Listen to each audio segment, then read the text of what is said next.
El tema de hoy es sobre neohumanismo. Neohumanismo, Baba ha dado 3 libros: Neohumanismo, la liberación del intelecto, luego compendio de neohumanismo número 1 y número 2. Son 3 libros, ¿ok? Entonces, este es un tema bastante extenso. Yo pienso que hoy vamos a dar una parte y el miércoles a las 7:30 de la tarde, si no hemos completado hoy, vamos a dar la segunda parte. Vamos a ver hasta dónde vamos. Las preguntas van a ser al final porque vamos a grabar el vídeo, ¿ok? Muy bien. Vamos a hablar un poquito primero de Prabhat Ranjan Sarkar. El nombre espiritual, Sri Sri Ananda Murti. Nació en Jamalpur, una pequeña ciudad de Bihar, en India. Pensador, filósofo, humanista, maestro espiritual. Durante los 69 años de su vida, 1921-1990, produjo una gigantesca obra material, intelectual y espiritual, motivada por un único objetivo: ayudar al desarrollo físico, mental y espiritual de todos los seres sin ningún tipo de discriminación. Compuso 5.018 canciones, denominadas Prabhat Sangita, canciones del nuevo amanecer o canciones de Prabhat. Era el nombre de Baba, era Prabhat, el nombre legal, que incluyen música, letra exquisita y danza espiritual. Escribió numerosos libros. Aquí dice 161, pero en realidad son 268, sobre diferentes temas que incluyen, entre otros, Tantra Yoga, meditación, espiritualidad, economía, lingüística, agricultura, biopsicología, neohumanismo, literatura, ecología, cosmología, sociología, historia, ética, política, epistemología, metafísica, arte, educación, microvita, la emanación misteriosa de la mente cósmica, etc. Su propuesta, ¿cuál es la propuesta de Baba? Es un sistema práctico, posible y sustentable para lograr una sociedad justa, basada en los valores humanos más elevados y universales. Sarkar elabora un método de desarrollo que comienza por la transformación del individuo mediante prácticas de yoga, meditación y servicio, que luego se proyecta en un cambio social radical. La única idea fundamental que subyace en todas sus enseñanzas es: no basta con desarrollarnos espiritualmente de manera individual. Es imprescindible trabajar para la elevación de toda la sociedad y de esa manera ayudar al desarrollo colectivo. Bien. Entonces, el anhelo de Baba es que no basta con desarrollarnos espiritualmente de manera individual. Es imprescindible trabajar para la elevación de toda la sociedad y de esa manera ayudar al desarrollo colectivo. No hay autorrealización si uno no mira alrededor e intenta hacer algo por la sociedad. Entonces, vamos a hablar del libro La liberación del intelecto, Neohumanismo, que es el primero de los 3 libros donde Baba habla sobre neohumanismo. Muy bien, este tema está basado en la filosofía, digamos, de Baba. Como dije, que nació en 1921 y dejó su cuerpo en el 1990. Dice, neohumanismo, la liberación del intelecto. Los seres humanos alcanzan la cumbre de la devoción a través de un enfoque subjetivo, que es la espiritualidad, y un ajuste objetivo, que es el neohumanismo. ¿Qué significa esto? Digamos, cuando hablamos de autorrealización, eso significa el enfoque subjetivo, o sea, la espiritualidad, mirar hacia adentro. Y un ajuste objetivo quiere decir cómo vamos a poner en práctica nuestra espiritualidad, nuestro desarrollo espiritual, cómo lo vamos a poner en práctica en la sociedad. De más está decir y aclarar que una cosa es humanismo y otra cosa es neohumanismo. Neo quiere decir verdadero, nuevamente explicado.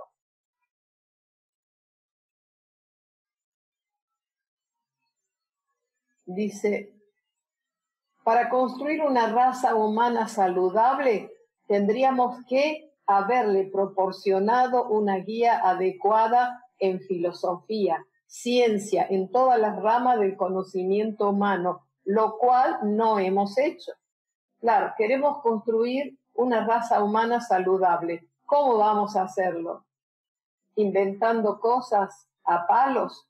¿Maltratando a la gente? Imposible. Sino que tiene que haber una guía adecuada en una filosofía que no sea dogmática, que sea universal, en ciencia, en todas las ramas del conocimiento humano, lo cual no hemos hecho.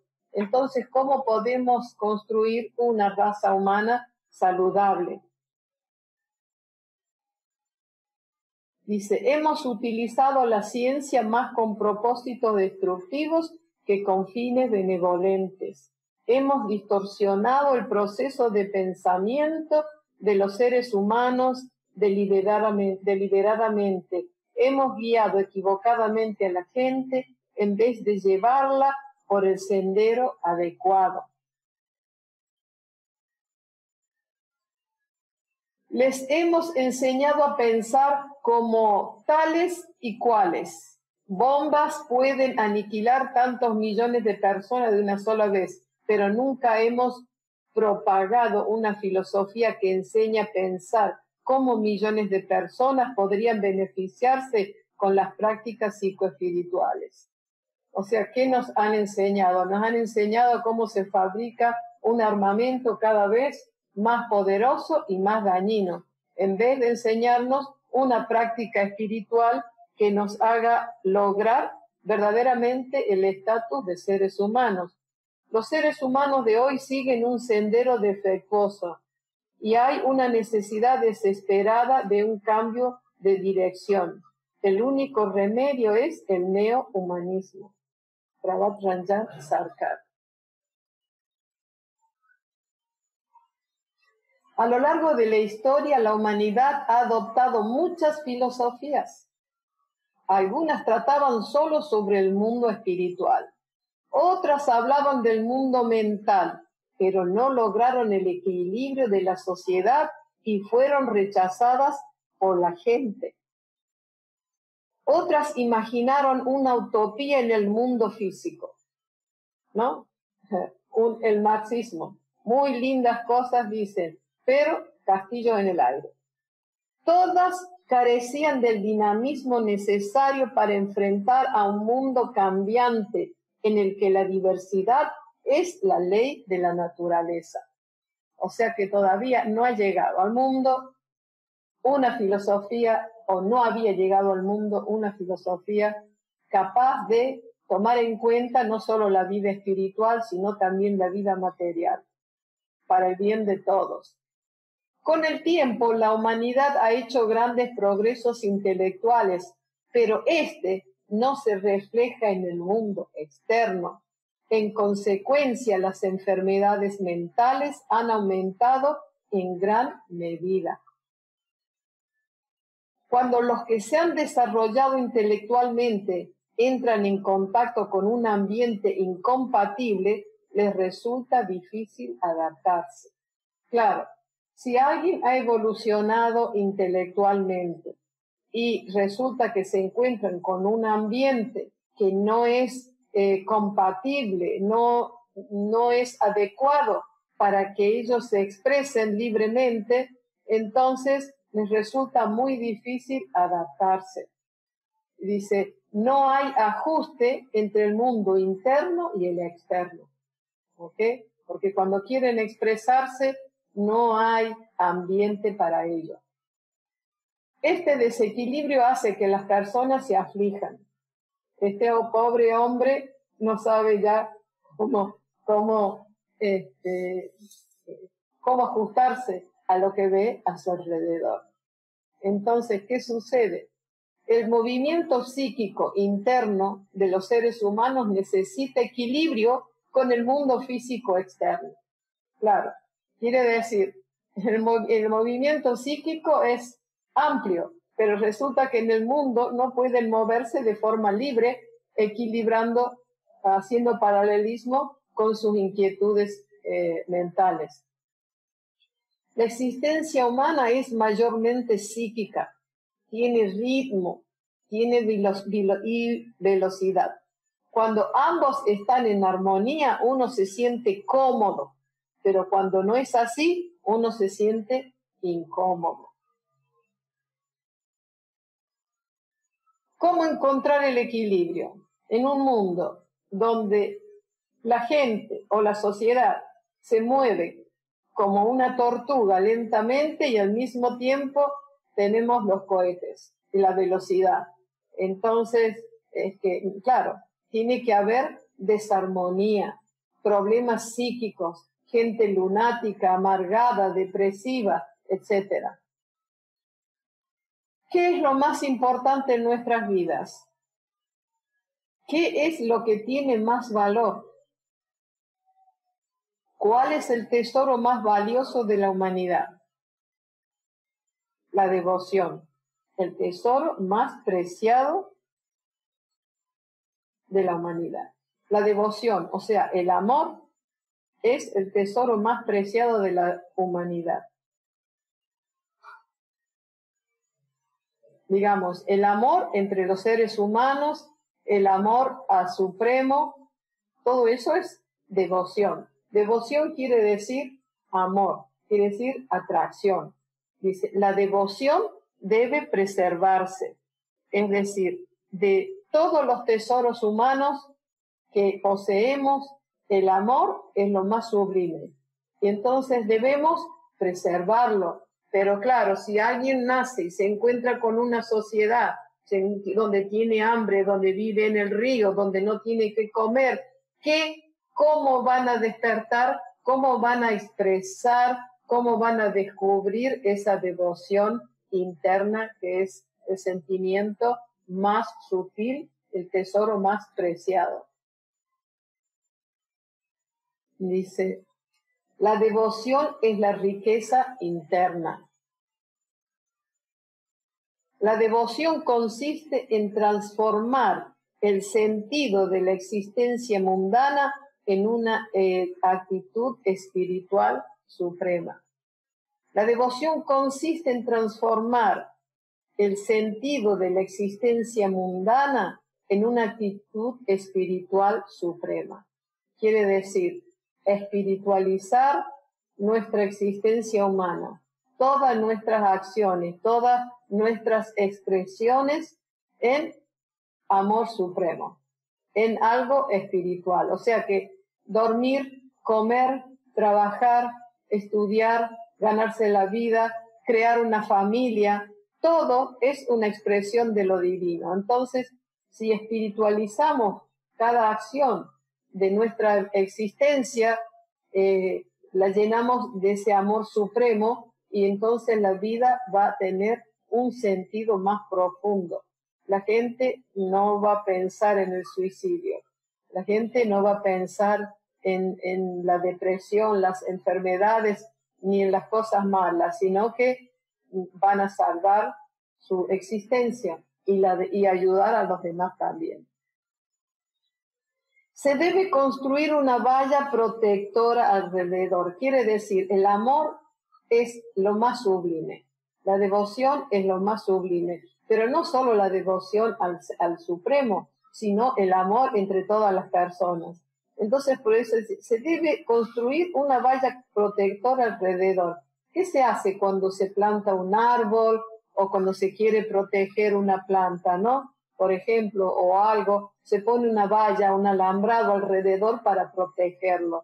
Entonces Baba dice, tenemos que construir una valla protectora alrededor de este amor, de este tesoro universal.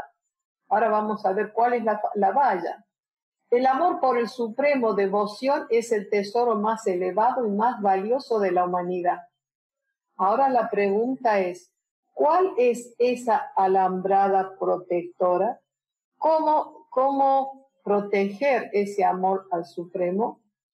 Es una filosofía adecuada que establezca correcta armonía entre los mundos material y espiritual y que sea la fuente perenne de inspiración para el avance de la sociedad. O sea, ¿cuál es esa valla protectora? Es una filosofía adecuada que establezca correcta armonía entre los mundos material y espiritual y que sea la fuente perenne de inspiración para el avance de la sociedad, que preserve la devoción y la espiritualidad de los ataques del materialismo. Entonces necesitamos una filosofía que preserve la devoción y la espiritualidad de los ataques del materialismo. Sentimientos que dividen la sociedad. Cuando la devoción se dirige a un territorio, se llama geosentimiento. Es decir, cuando la gente, cuando el amor, el apego de las personas se dirige a un territorio. Yo soy, no quiero decir, yo soy catalán, o yo soy valenciano, o yo soy andaluz. Entonces resulta que ese amor, esa devoción, se dirige a un territorio, y eso se llama geosentimiento. Entonces, este tipo de sentimientos que se relacionan con un territorio se llama geosentimiento, o sea, sentimiento geográfico. Se podría analizar cómo está dividida la humanidad debido a este geosentimiento, que es muy dañino y es el más pequeño y miserable. De todos los factores que causan desequilibrio en el mundo,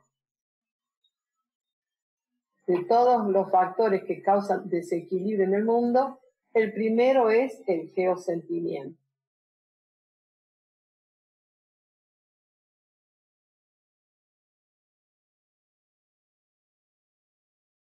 Que se interesa por la propia localidad, a expensas de otras localidades. Claro. Alguien que explota unas localidades para sacar beneficio para la propia localidad. Y luego la humanidad es la que sufre. Luego pasamos a otro tipo de sentimiento. Hemos hablado del sociosentimiento. Ahora hemos hablado del geosentimiento. Ahora vamos a hablar del sociosentimiento. Había en un tiempo, hace mucho tiempo, estas personas que le llamaban skinheads, ¿no? Y en el Véneto. Y entonces, en este caso, cuando la devoción se limita a una comunidad determinada, se llama sentimiento social. Aquí lo que une a esta gente no es un sentimiento territorial, sino un sentimiento de grupo, un sentimiento social. El sentimiento social es un poco más amplio en alcance que el de territorio, porque el de territorio tiene un sitio fijo, una frontera, pero el social puede abarcar, puede llegar hasta ser internacional, que hay gente de diferentes países que se unen bajo un sentimiento social. De cualquier manera, tanto el primero como el segundo son dañinos porque a un grupo social no le importa hacer daño a otro grupo social con tal de conseguir lo que ellos quieren. Dice, la gente piensa más en el bienestar de un grupo excluyendo a todos los demás y viola los intereses y el crecimiento natural de otras comunidades.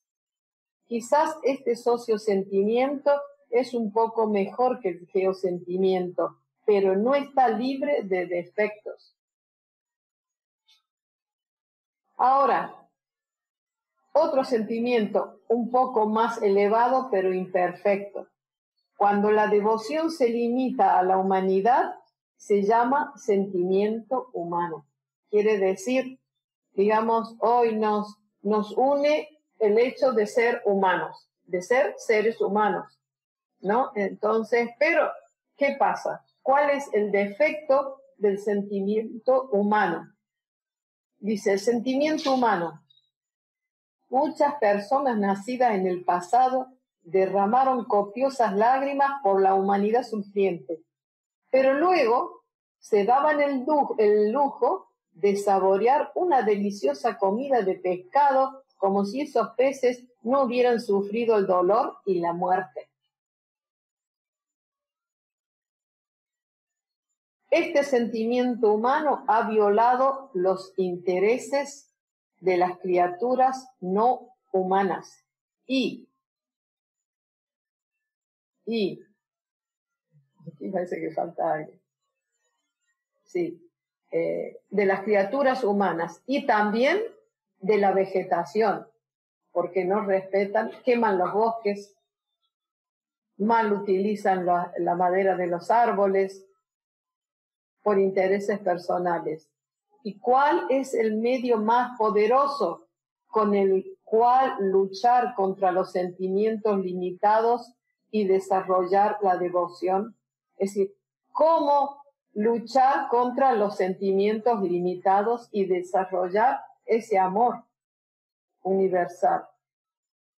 Entonces Baba dice, número 1, a través del estudio, la racionalidad o conciencia despierta.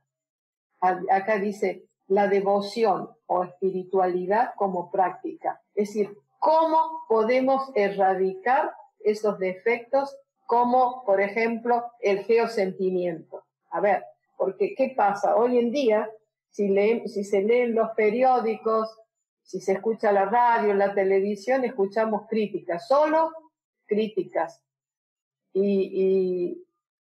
Y uno quita el pellejo del otro. Pero ¿cuál es la solución? Entonces, aquí, digamos, solo un ser iluminado, un ser superior, quiere buscar cómo elevar a esas personas que están mentalmente enfermos por el sentimiento geográfico, por el sentimiento social, por el así llamado humanismo.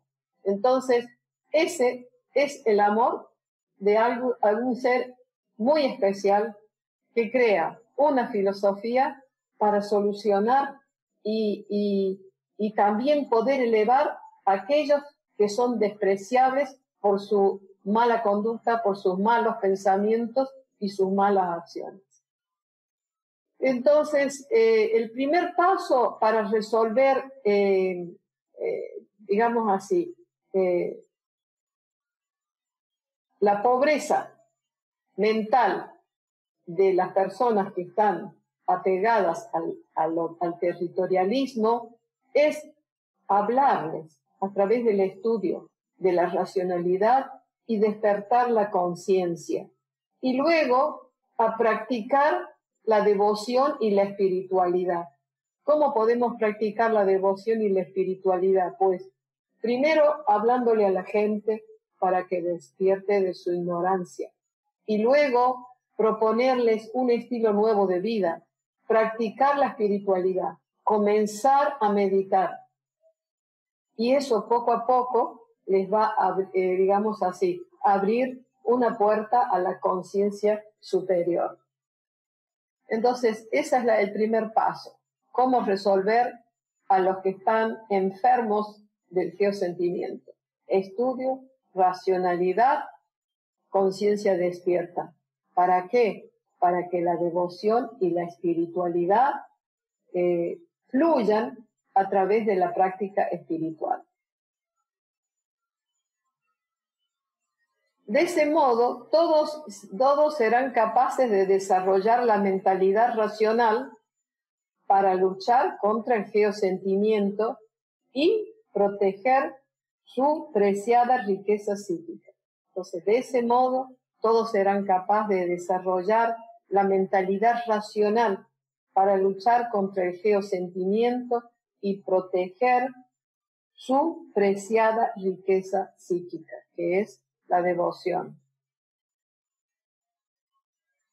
Segundo, ¿cuál era el segundo sentimiento, que era el sentimiento social, que alcanzaba, tenía una frontera más alta, digamos así, más amplia, pero era defectuoso, el sentimiento social? Entonces, las personas que tienen ese sentimiento de grupo, de un partido político a otro partido político, o de una religión o creencia contra otra, ¿cuál es la solución? Que en vez de tener un sentimiento de desigualdad social, aspiren a ampliar la mente al universalismo. Ese es el segundo paso, que mientras la gente sea dogmática y solo piense en su grupo social, en sus intereses sociales, no habrá expansión mental, así medite 24 horas por día. Pero en el momento en que las personas aceptan que hay una igualdad social, y no hablo de una igualdad en economía, porque igualdad no puede haber. La filosofía socioeconómica de Freud dice que todos tenemos derecho a las mínimas necesidades: casa, comida, ropa, alimentos y estudios. Pero aparte de eso, son las necesidades básicas. Aparte de eso, tenemos que desarrollar también mentalmente y espiritualmente. Entonces, el principio de igualdad social significa que las personas tienen que aceptar que todos somos seres del Padre, hijos del Padre Cósmico, y por ende tenemos todos el mismo derecho social. Cuando las personas empiezan a practicar este sentimiento, entonces el desarrollo de la expansión mental comienza y sigue hasta que logramos la idea universal. 3. Aquí explica nuevamente el principio de igualdad social. La devoción como práctica se transforma en devoción como principio. Solo así uno puede luchar contra el sociosentimiento y lograr el universalismo. Bueno, la devoción como práctica, que al principio hemos dicho que para resolver los problemas de geosentimiento, tenemos que empezar a practicar la devoción a través de la práctica espiritual. Quiere decir, somos territorialistas y queremos cambiar de actitud, empezamos a practicar devoción. Por eso dice la devoción como práctica. La devoción como práctica, ese es el primer nivel para cambiar el geosentimiento. ¿Y cuál es, cuándo se transforma la devoción en principio? Cuando aceptamos la idea de igualdad social. Entonces, el primer paso para evolucionar es la práctica. El segundo, cuando ya llegamos a la segunda etapa, todavía estamos atacados por el sociosentimiento, pero poco a poco, como estamos practicando la espiritualidad como principio, entonces empezamos realmente a evolucionar. Entonces, repito, en la primera fase, para resolver los problemas de geosentimiento, se acepta la práctica espiritual, valga la redundancia, como práctica. Empezamos a meditar, estudiamos, dialogamos para razonar. En la segunda etapa ya vamos avanzando y nuestra vida, en nuestras prácticas espirituales, la nueva vida, el nuevo camino, se transforma en un principio. Quiere decir, ya no podemos dejar de vivir sin practicar la meditación, sin ampliar nuestra mente. Entonces, en el primer nivel es práctica, en el segundo es un principio. Ya no puedo dejar de meditar, ya no puedo comer carne, ya no puedo matar los animales, ya no puedo destruir los bosques, porque es un principio, porque todo tiene vida y es la manifestación de lo divino. Bueno, dice, esta tierra polvorienta que la humanidad pisa es verdaderamente el cielo. Tú que estás dentro de todo, oculto en cada corazón, tú eres verdaderamente mío. Dice, Rabindranath Tagore escribió este poema. Rava dice, es la última palabra de la marcha colectiva, todos al unísono. Por eso, esta tierra polvorienta que la humanidad pisa es verdaderamente el cielo. ¿Por qué? Porque es la creación del Creador. Tú que estás dentro de todo, oculto en cada corazón, tú eres verdaderamente mío. Oh conciencia cósmica, tú que estás dentro de todo, oculto en cada corazón, tú eres verdaderamente mío. Pero la conciencia cósmica está dentro de cada uno de nuestros corazones, de toda la humanidad y de todo el mundo creado. Entonces, dice, por eso dice, Baba es la última palabra de la marcha colectiva de todos al unísono. El tercero, vamos a ver cómo perfeccionamos ahora el sentimiento humano, ¿ok? Vamos a ver cómo perfeccionamos ese sentimiento humano que digamos, ¿cuáles eran los defectos del sentimiento humano? Es que muestra cierto respeto por la humanidad, pero no por el mundo creado, porque matan los animales, destruyen los bosques, queman los bosques. Entonces, eso es un sentimiento humano con demasiados defectos. Y luchan, se crean guerras, ¿no? Y por la disparidad de pensamiento. Entonces, ¿cómo solucionar este problema? ¿Cómo traer a las personas y elevarlas del humanismo al neohumanismo? Entonces dice, el punto 3 es devoción, un camino práctico de enfoque psicoespiritual a la vida. O sea, ¿cómo lograr esa devoción en esa tercera etapa? Dice, es un camino práctico de enfoque psicoespiritual a la vida. Digamos, el respeto, no por los seres humanos solamente, sino por toda la naturaleza y el mundo creado. Humanismo. El humanismo debe estar motivado por una continua fuente de inspiración, lo que llamo el neohumanismo.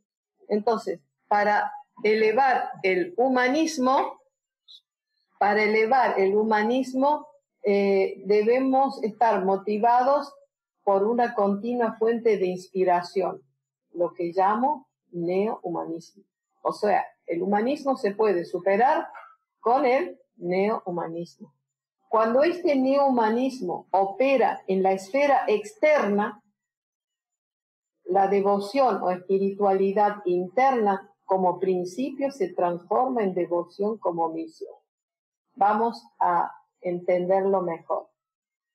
En la primera etapa, cuando estamos afectados por el geosentimiento, se practica la espiritualidad. Es decir, no somos espirituales, nos ponemos una disciplina de practicarla a diario. Luego, en la segunda, entonces pasamos a la segunda etapa, a la etapa del sociosentimiento. ¿Cómo superamos el sociosentimiento? Bueno, ya lo superamos con la idea del universalismo y luego, cuando ya venimos practicando la espiritualidad y se transforma en un principio sin el cual no podemos vivir porque estamos tan habituados. Entonces, para pasar del humanismo al neohumanismo, dice, en esta esfera, cuando este neohumanismo opera en la esfera externa, quiere decir, cuando cuidamos de la humanidad, cuando cuidamos del mundo creado en todas las direcciones, la devoción o la espiritualidad interna como principio se transforma en devoción como misión. Es decir, cuando somos capaces de expresar ese neohumanismo en la forma externa, cuidando por toda la creación, por toda la humanidad, todo lo que está a nuestro alcance y a nuestra realidad alrededor, la devoción o espiritualidad interna como principio se transforma en devoción como misión. Entonces, primero era la práctica, después el principio, y ya, por último, cuando se logra el neohumanismo, cuando somos capaces de expresar ese amor por la naturaleza y el mundo creado, la devoción ya no es solo un principio, sino que es una misión. Ya es hora de despertarse y de mirar a nuestro alrededor. Ya no nos aturdamos más con las películas y la televisión y todo lo que pasa alrededor. Vamos a empezar a ver con amor y con humanismo a todo el mundo que nos rodea, ya que la conciencia cósmica se encuentra en todo. Dice, devoción es el proceso de expansión del propio amor interno. O sea, devoción es el proceso de expansión del propio amor interno a toda la creación, a las plantas, a los animales, a todo el mundo animado e inanimado, porque fíjense que hasta en las piedras hay conciencia, porque se refleja la mente cósmica. Baba decía, cuando caminamos, tenemos que caminar como si fuéramos en punta de pie, porque como todo es una expresión de la mente cósmica, aunque veamos tierra, montaña, piedras, ¿no? Entonces, si una persona coge un ladrillo y lo tira con fuerza contra la pared para que se rompa, por hacer una de esas grandes avivadas, el ladrillo se rompe. Eso es hacer daño. Eso es contra ahimsa. Eso es hacer daño. Ahora, si utilizamos el ladrillo y lo cortamos en 2 o en 3 porque estamos edificando una pared, y entonces tenemos que cortarlo, no es contra ahimsa. ¿Por qué? Porque es utilizar el objeto. Entonces, tenemos que respetar a todo el mundo, animado e inanimado. Eso es neohumanismo. Todas las moléculas, átomos, electrones, protones, positrones y neutrones son la verdadera expresión de la conciencia suprema. Cuando el espíritu de humanismo se extiende a todo el medio ambiente en este universo, es neohumanismo, eterno, nuevo humanismo, la práctica de amor por todos los seres creados de este universo. Neohumanismo, finalmente, la fuente de inspiración para este neohumanismo es la espiritualidad como práctica. Este estado de plenitud absoluta es el estado de espiritualidad como misión.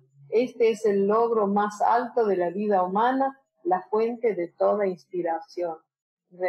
Repito, finalmente la fuente de inspiración para este neohumanismo es la espiritualidad como práctica. Claro, en la primera etapa vamos a practicar el neohumanismo con aprendiendo meditación. En la segunda etapa, el neohumanismo o las prácticas se volverán un principio, y en la tercera es una misión. Y ya no podemos más quedarnos sentados ahí impasibles sin que nos interese nada, sino que es el momento de actuar, es el momento de expresar todo ese amor que hemos logrado descubrir y entregarlo a la humanidad. Este estado de plenitud absoluta es el estado de espiritualidad como misión. Este es el logro más alto de la vida humana, la fuente de toda inspiración. En ausencia de devoción a la vida, parece que le falta ritmo vital. Vemos que en la India se practican ciertas prácticas que se llaman, esto se refiere al Hatha Yoga, quieren controlar, digamos así, el poder de nuestro cuerpo físico, como enterrar la cabeza en la tierra y permanecer allí, es decir, no sé, sin respirar por cuánto tiempo. Bueno, eso lo busca uno cuando no ha encontrado ni ha descubierto el elixir del amor al ser cósmico. Entonces, dice, vemos que la gente se siente miserable porque no ha encontrado una dirección en la vida. En la actualidad, en todo el mundo, predomina el cinismo, la frialdad. El cinismo aparece cuando se descuida el aspecto interno de la vida. La devoción es el sendero práctico que conduce al estado sutil, a un estado de paz interna. La devoción fortalece espiritualmente. Estas son escuelitas de Ananda Marga en diferentes partes del mundo, donde se enseña el neohumanismo desde el jardín de infancia. ¿De qué manera? Con la práctica, con el amor, con el respeto al que sea oscuro, claro, amarillo, pobre, rico. Es decir, todos tienen el mismo valor existencial. Entonces los chicos, digamos así, aprenden desde niños el estar juntos, aunque seamos diferentes. Y también hacen meditación. Entonces salen de estas escuelitas porque hasta los 5 años se estructura el 80% de la personalidad.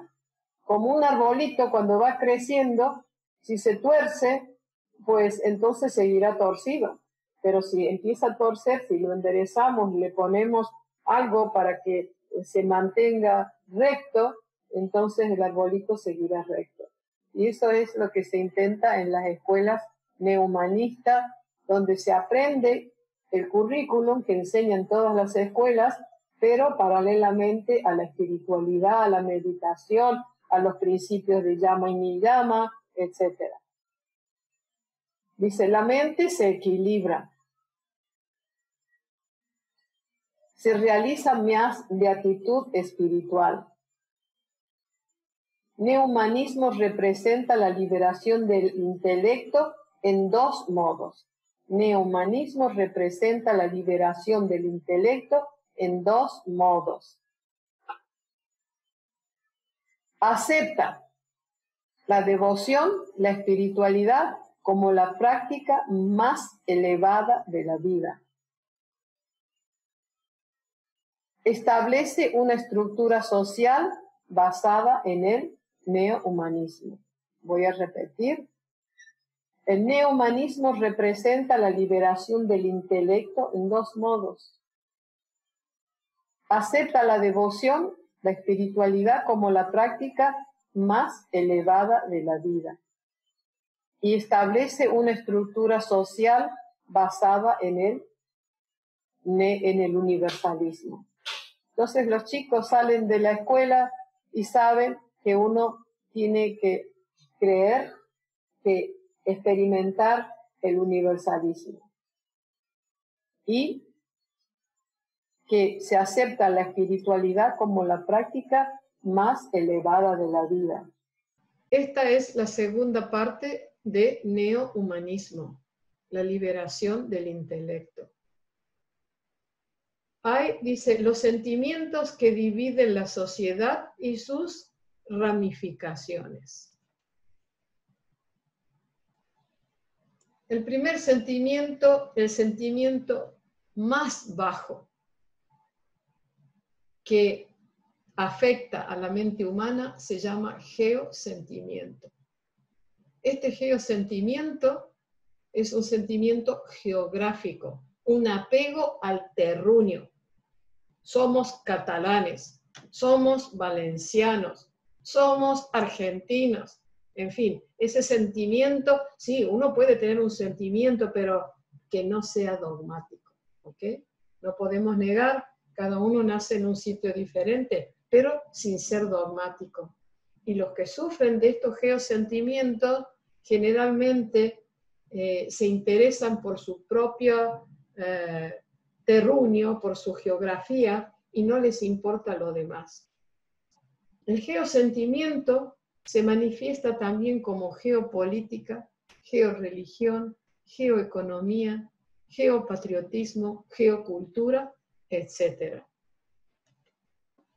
Siempre relacionado con el lugar, con el país, con el pueblo donde hemos nacido o donde vivimos. Luego tenemos un sentimiento que es un poco superior, que es mejor que el geosentimiento, y es el sociosentimiento. ¿Por qué es más amplio el sociosentimiento? Es un sentimiento social relacionado con nuestro grupo social. Pero ese grupo social, digamos así, las barreras, las fronteras del sentimiento social son más amplias que las del geosentimiento, porque pueden traspasar la frontera de un país y ser más amplio, ¿no? Un ejemplo, la hermandad musulmana, ¿ok? No se refiere a un país determinado, sino a un grupo, a un sentimiento social. Este sentimiento social también es dañino, porque es un sentimiento que defiende su grupo a expensas de otros grupos y se manifiesta como sociopolítica, socioreligión, socioeconomía, sociocultura, sociopatriotismo. Ya vamos a ver cuáles son las soluciones. Primero estamos hablando de los sentimientos que dividen a la sociedad. Después está el sentimiento humano, el sentimiento internacional. Es un sentimiento pseudo, se llama pseudo-humanismo. ¿Por qué es pseudo-humanismo? Porque aunque es un sentimiento internacional, es más amplio que el sociosentimiento y mucho mejor que el geosentimiento. Pero al final también hace diferencias entre seres humanos de un sitio y seres humanos de otro sitio. Y también el llamado sentimiento universal, no universal, internacional o humanista, entra en conflicto con la naturaleza. No respetan la agricultura, los bosques y tampoco a los animales. Hablar de humanismo y terminar una conferencia y sentarse a celebrar, comiéndose palomitas, gallina, pescado, matando animales, no es un sentimiento humano verdadero. Entonces, por eso se le llama pseudo-humanismo. En la escala el alcance, el radio de alcance, el geosentimiento es el más bajo, le sigue el sociosentimiento y le sigue el sentimiento humano o internacional. Entonces, ahora vamos a ver, ¿cuáles son las soluciones? Es decir, ¿cómo podemos ayudar a la humanidad a trascender esos bloqueos mentales, esos sentimientos, digamos así, en inglés diríamos narrow, o sea, angostos, estrechos, dogmáticos? Entonces, ¿cuál sería la solución?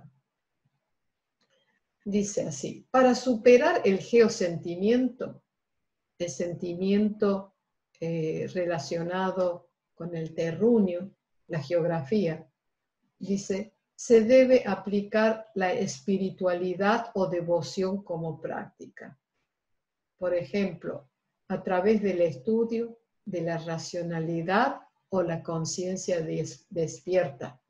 Entonces, practicando la espiritualidad o devoción. Esto nos puede ayudar a superar y a expandir nuestra mente. Porque no basta con escribir libros y artículos y escuchar conferencias que critiquen a la sociedad, que critiquen esto, que critiquen lo otro, si no hay una solución. Entonces, la solución para erradicar el geosentimiento es practicar la espiritualidad. ¿Qué significa practicar la espiritualidad? Comenzar a meditar, ¿ok? Para que nazca la devoción. Y eso tiene que ser la práctica también a través del estudio, la racionalidad o conciencia despierta. Para superar el sociosentimiento, ¿qué tenemos que hacer? Para que no solamente nos interese nuestra pequeña familia, los vecinos, nuestros amigos, nuestra ciudad, nuestro pueblo, nuestro país. ¿Qué es lo que debemos hacer? Dice aquí, antes, en el primer caso, era practicar la devoción, practicar la espiritualidad.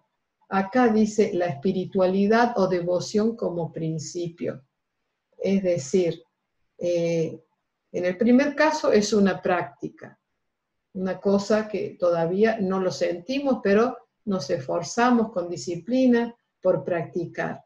Luego, en la segunda etapa, ya, digamos así, la espiritualidad o la devoción no es solamente una práctica, sino que es un principio. Quiere decir, ya no puedo vivir sin meditar, ya no puedo vivir sin hacer kirtan, porque es un principio de día a día.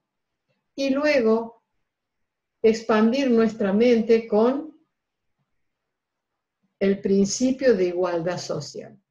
Cuando aceptamos el principio de igualdad social, nuestra mente empieza a expandirse cada vez más, hasta volverse, digamos así, más amplia, más universal. Entonces, el tercer sentimiento que tenemos, digamos, es el sentimiento humano. Y este sentimiento humano es superior, digamos así, a los sentimientos anteriores, pero igual es defectuoso. Es defectuoso porque se crean problemas con la naturaleza, con la flora y la fauna, ¿ok? Hay un conflicto con el medio ambiente y otras personas. Entonces, ese es el sentimiento, digamos así, humano. Pero para superar el sentimiento humano, ¿qué debemos hacer? Dice, neohumanismo o la espiritualidad como una misión. Entonces, aquí, para superar el humanismo normal, digamos así, el pseudo-humanismo, tenemos que practicar la espiritualidad como una misión. Dice, aceptar la devoción como la práctica más elevada de la vida, establecer una estructura social basada en el universalismo. ¿Ok? Bien. Ahora, ¿qué significa aquí la espiritualidad como misión? Dice, pero todavía hay algo más de esto que he descrito como la espiritualidad como misión. Así que primero está la espiritualidad como culto, como práctica. Segundo está la espiritualidad en esencia. Y tercero, la espiritualidad como misión. Cuando llegamos a la etapa de tener una mente neohumanista que abraza a todo el universo, a toda la humanidad, a la creación animada e inanimada, entonces tenemos lo que es la verdadera evolución espiritual.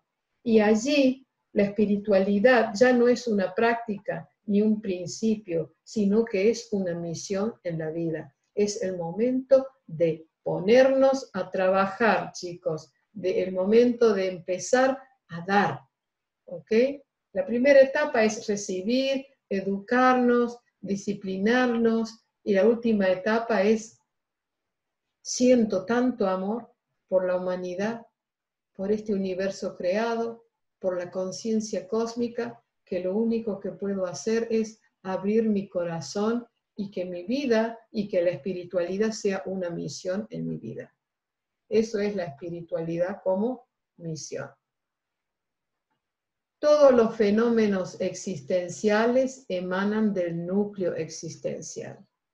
Todo lo que existe, todo emana del núcleo existencial. El núcleo individual de un solo individuo tiene un enlace directo con el centro cosmológico, un eslabón directo con el núcleo existencial del orden cosmológico. Quiere decir que cada uno de nosotros, nuestro núcleo individual, está conectado con el centro del núcleo cosmológico. Es digamos así, una conexión directa con el orden cosmológico. Y eso lo podemos realizar cuando estamos estableciéndonos o estamos establecidos en la idea neohumanista. Pero este sendero no es un sendero psicoespiritual de acuerdo con el neohumanismo. La meta suprema y final es hacer que coincida el núcleo existencial individual con el núcleo existencial cósmico. El yoga nada bindu en el lenguaje del Tantra. Dice, pero este sendero no es psicoespiritual, es un sendero totalmente espiritual. De acuerdo con el neohumanismo, la meta suprema de cada ser individual, la meta suprema y final es hacer que coincida el núcleo existencial individual con el núcleo existencial cósmico. El yoga nada bindu en el lenguaje del Tantra. Hacer que nuestro ser individual se sumerja en el ser cósmico. Esa es la idea final del neohumanismo. ¿Ok? Muy bien. Como resultado, la existencia total del individuo se unifica con el núcleo controlador del orden existencial de la entidad suprema del orden cosmológico. Y esa será la expresión más elevada del neohumanismo. Esa posición neohumanista salvará no solo al mundo humano, sino también al vegetal y al animal. Como resultado, la existencia total del individuo se unifica con el núcleo controlador del orden existencial de la entidad suprema, del orden cosmológico. Y esa será la expresión más elevada del neumanismo. La posición neumanista salvará no solo al mundo humano, sino también al vegetal y al animal. O sea, empezamos practicando la espiritualidad y la devoción. Luego avanzamos y esta práctica se transforma en un principio. No puedo vivir sin la espiritualidad y sin la devoción. En última instancia, esa espiritualidad y devoción se transforma como una misión. Y debemos cuidar de este universo, debemos servir a la humanidad en todo lo que cada uno pueda. Y allí no termina con esa realización psicoespiritual universal, sino que tenemos que unir nuestro núcleo individual con ese núcleo cosmológico. Esa es la meta suprema del orden cosmológico. Y esa será la expresión más elevada del neohumanismo. Y esa expresión, ese progreso espiritual que tengamos nosotros va a afectar también al mundo animado y al mundo inanimado, al mundo vegetal y al mundo animal. En lugar, digamos que toda esta experiencia va a traer lo que es la microvita positiva, la microvita espiritual. Entonces, a medida que nosotros avanzamos, cada uno de nosotros avanza, también ayudamos al progreso del mundo creado. Esa es la idea del neohumanismo. En esa suprema posición neohumanista, la humanidad universal logrará la consumación de su existencia. Quiere decir, en esta expresión, en este alcance divino, lograremos la consumación de nuestra existencia. Entonces, nada será imposible para los seres humanos. Serán capaces de hacer todo y cualquier cosa. Bueno, y para terminar, les cuento que solemos dar cursos gratuitos. En este caso, el libro en cuestión que hemos visto ahora, el nombre completo es Neohumanismo, Ecología, Espiritualidad y Expansión Mental. Este libro incluye 3 libros en uno. El primero, que se llama Neohumanismo, la liberación del intelecto, donde el autor explica los diferentes sentimientos que dividen la sociedad y las soluciones. El segundo y el tercer volumen de este libro se llama Compendio 1 de Neohumanismo y Compendio número 2. O sea que vienen los 3 libros en uno. Yo los invito también a que visiten nuestro canal Ananda Marga Yoga y Libros en YouTube. Tenéis aquí la página web si les interesa ver qué es lo que vendemos, los diferentes temas de los libros, nuestro email y teléfono. Bueno, y acá está el contenido de la primera parte del citado libro, los diferentes títulos. Luego tenemos el segundo volumen, que es Compendio de Neohumanismo número 1, y Compendio número 2, que es la tercera parte del libro. Los temas son súper interesantes.